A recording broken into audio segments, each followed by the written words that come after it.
सुप्रभात बच्चों, मैं कमलेश चंद मिश्र, हिंदी अध्यापक city public school, Katra Mungrabad Shahpur Jaunpur, आप लोगों का कक्षा 12 के हिंदी ऑनलाइन क्लास में स्वागत करते हैं। आज आप लोगों को आरोह भाग 2 के गद्य खंड से द्वितीय पाठ बाजार दर्शन पढ़ाने जा रहे हैं, जिसे जैनेन्द्र कुमार जी ने लिखा है। बाजार दर्शन जैनेन्द्र का एक महत्वपूर्ण निबंध है, जिसमें गहरी वैचारिक और साहित्यिक सुलभ लालित्य का दुर्लभ संयोग देखा जा सकता है। हिंदी में उपभोक्तावाद एवं बाजारवाद पर व्यापक चर्चा पिछले 1-1.5 दशक पहले शुरू हो चुकी थी, पर कई दशक पहले लिखा गया यह जैनेन्द्र का लेख आज भी इनकी मूल अंतःवस्तु को समझने के मामले में बेजोड़ है। वे अपने परिचितों मित्रों से जुड़े अनुभव बताते हुए यह स्पष्ट करते हैं कि बाजार की जादुई ताकत कैसे हमें अपना गुलाम बना देती है। अगर हम अपनी आवश्यकताओं को ठीक ठाक समझकर बाजार का उपयोग करें तो उसका लाभ उठा सकते हैं, लेकिन अगर हम ज़रूरत को तय कर बाजार में जाने के बजाय उसकी चमक दमक में फंस गए तो यह असंतोष, तृष्णा और ईर्ष्या से घायल कर हमें सदा के लिए बेकार बना देती है। इस मूल भाव को जैनेन्द्र कुमार ने भांत भांत से समझाने की कोशिश की है, कहीं दार्शनिक अंदाज में तो कहीं किस्सागों की तरह। इसी क्रम में केवल बाजार का पोषण करने वाले अर्थशास्त्र को उन्होंने अनीति शास्त्र बताया है। आइए देखते हैं बाजार दर्शन पाठ का सारांश। लेखक ने उपभोक्तावाद को उदाहरणों द्वारा स्पष्ट किया है। लेखक के एक मित्र बाजार में मामूली सी चीज़ लेने के लिए गए थे, किंतु बाजार की चमक दमक देखकर वे अनेक चीज़ें खरीद लाए और सारा दोष अपनी पत्नी पर लगा दिए। लेखक के अनुसार यह सारा दोष केवल पैसे की गर्मी का है। कुछ लोग बुद्धि और संयम से काम लेते हुए पैसे को जोड़कर ही गर्व अनुभव करते हैं।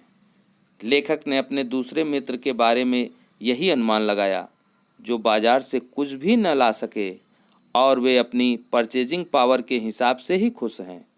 इस प्रकार वह भी उपभोक्तावाद के ही शिकार हैं।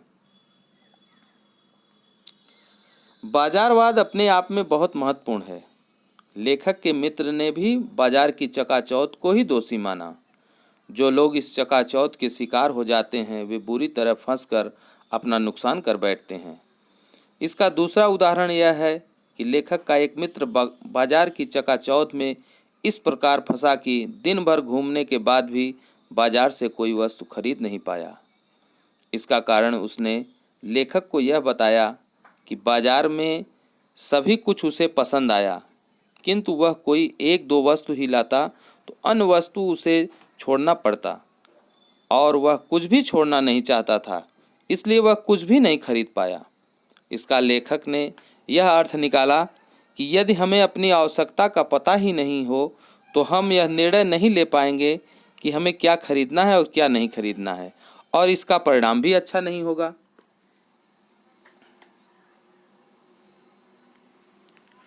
लेखक के अनुसार बाजार का जादू खाली और भरी जेब दोनों पर चलता है।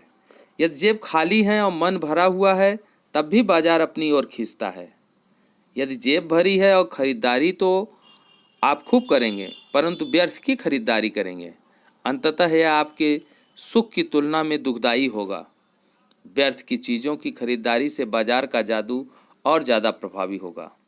लेखक के अनुसार आपको बाजार तभी जाना चाहिए जब आप निर्णय ले चुके हों कि आपको क्या खरीदना है। मन को बलपूर्वक दबाना भी उचित नहीं है और मन को इतनी भी छूट न हो कि आप ही उसके पीछे चलने लगे। हालांकि मन के प्रयोजन को भी ध्यान में रखकर चलना चाहिए।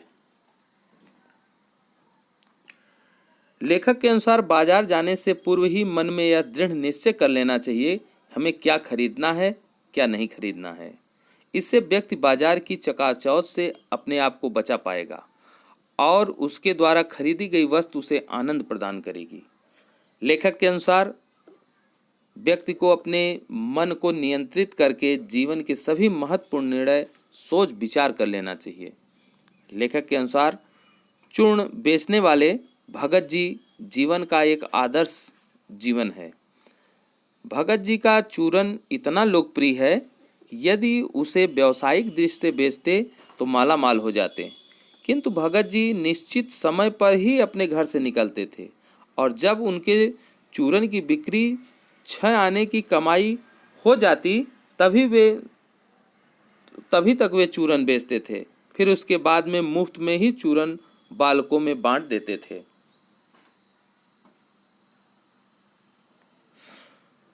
उन्होंने कभी भी अधिक कमाई करने की कोशिश की उन्होंने कभी भी अधिक कमाई करने की कोशिश नहीं की। भगत जी का भले ही अक्षर का ज्ञान शून्य हो, किंतु लेखक उन्हें विद्वान मानता है। भगत जी को बाजार की चकाचौंध भी उनकी ओर आकर्षित नहीं कर पाती, क्योंकि वे विवेकपूर्ण निर्णय लेने वाले व्यक्ति हैं। कई बार यदि कोई मोटर धूल उड़ाती हुई जाती है तो हम यही सोचते हैं, काश हम भी किसी अमीर व्यक्ति के यहाँ पैदा होते और हम भी कार में जाते। किंतु यह सोच भगत जी को अपनी ओर आकर्षित नहीं करती। भगत जी के पास ऐसा कौन सा बल है जिससे उनके सामने तमाम बाजार की व्यंग शक्ति असफल हो जाती है। लेखक उस बल को कोई नाम नहीं दे पाता। ऐसे व्यक्तियों में आध्यात्मिक, आत्मिक, धार्मिक और नैतिक बल होता है। वास्तव में केवल निर्बल व्यक्ति ही धन की ओर झुकता है।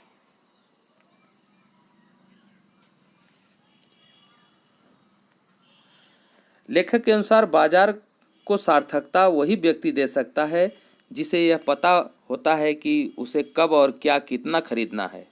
अनावश्यक वस्तुएं खरीदने वाला व्यक्ति परचेजिंग पावर के गर्व में बाजार की शैतानी शक्ति और व्यंग शक्ति को ही बढ़ावा देता है। लेखक अपने 2 मित्रों के उदाहरण दिए हैं। वे बताते हैं कि जो अर्थशास्त्र को केवल बाजार का पोषण करता है वही अनीति शास्त्र है। वह उपभोक्तावाद को दुख, गरीबी और ईर्ष्या देता है। ऐसे बाजारवाद को लेखक गलत मानता है। ऐसे में लोगों की आवश्यकताओं का आदान प्रदान नहीं हो पाता, अपितु शोषण और कपट को बढ़ावा मिलता है। इस प्रकार से यह पाठ का सारांश समाप्त हुआ। अब इस पर आधारित कुछ प्रश्न हैं, इन प्रश्नों का उत्तर आप लिखकर व्हाट्सएप कर देंगे।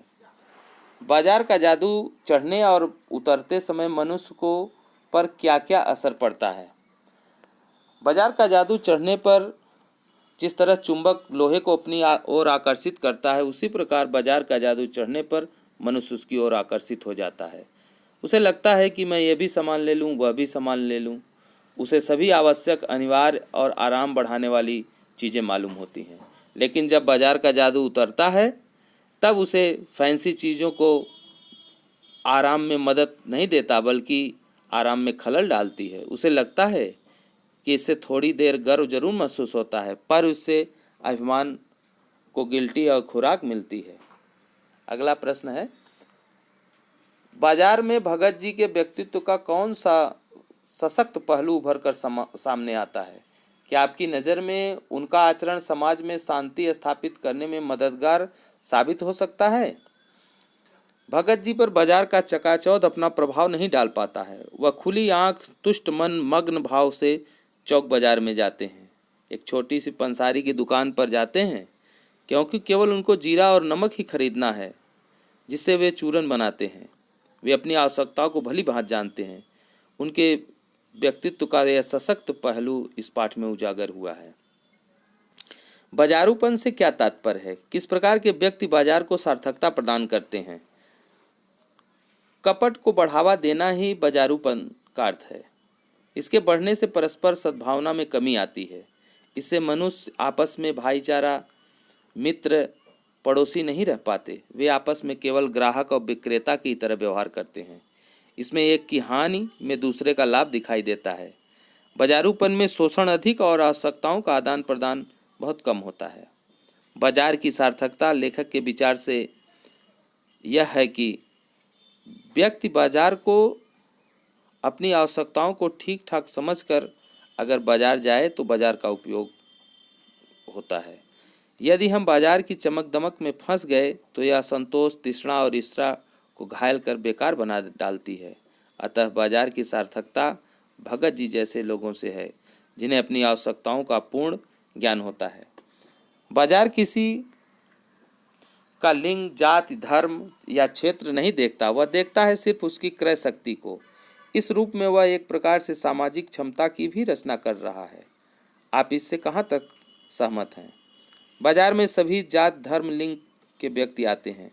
वे अपनी अपनी आवश्यकता के अनुसार वस्तुएं भी खरीदते हैं। व्यक्ति की महत्ता उसकी क्रय शक्ति पर निर्भर करती है, न कि जात, धर्म, लिंग पर।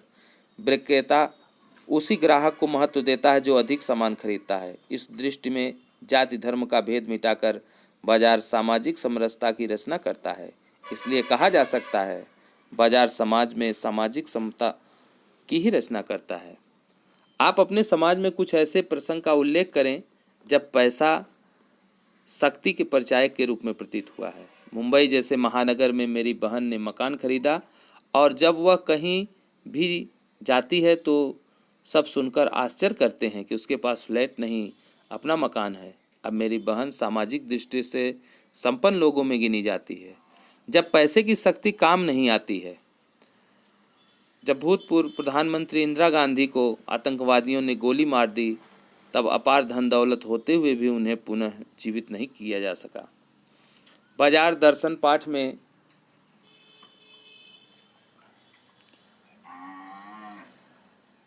बाजार में जाने या न जाने के संदर्भ में मन में कई परिस्थितियों का जिक्र आया है। क्या आप इन परिस्थितियों से जुड़े अपने अनुभव का वर्णन करते हैं? केवल 5 प्रश्न हैं, जिन 5 प्रश्न का उत्तर लिखकर आप व्हाट्सएप कर देंगे, हम आपकी कॉपी चेक कर लेंगे। इसके साथ ये पाठ समाप्त हुआ। अब नए वीडियो में नए पाठ के साथ हम फिर मिलेंगे। आपका दिन शुभ हो। धन्यवाद।